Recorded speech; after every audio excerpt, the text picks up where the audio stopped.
First of all, there's a book called Unwinding Anxiety by a psychiatrist named Dr. Judson Brewer. I adore him. There's an app that I have used, and he literally just walks you through your anxiety response and how to dismantle it. It's a 30-day program. It works really well.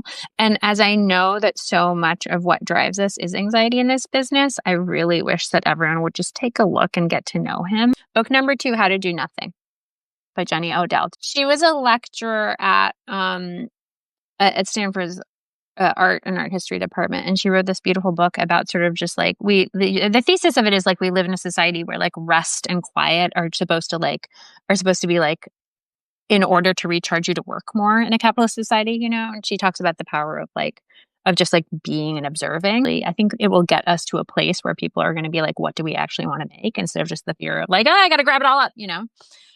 So that's a mindset that I think is really important. These are not like self-help books necessarily. They're more like academic, but I think they could be really helpful. For writers, the thing I recommend more than anything else is Jessica Bendinger did like a little blog post on John August's blog, the How I Write, you know, page.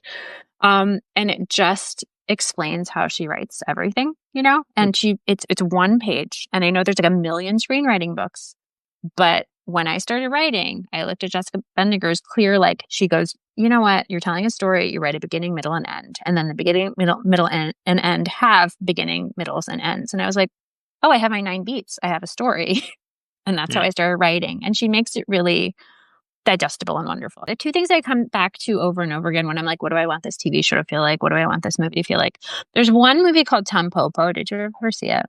Sure, about about ramen, the ramen. Yes, about the ramen western, and it's about like a ramen shop in Tokyo. It's a 1985 film by Juzo Itami. It's a ramen shop in Tokyo, and it's like got all the things I love in it. It's a love story, and it's about food, and it's funny, and it's kind of a western, and there's a kid in it, and it's got all these elements in this like really simply, beautifully told story. And it's one of those things where I'm like, can we just go back to Tampopo? I think like we always go bigger, bigger, bigger, bigger, bigger, bigger, but like this is the kind of movie that I think a lot of people might want to see. So Tampopo.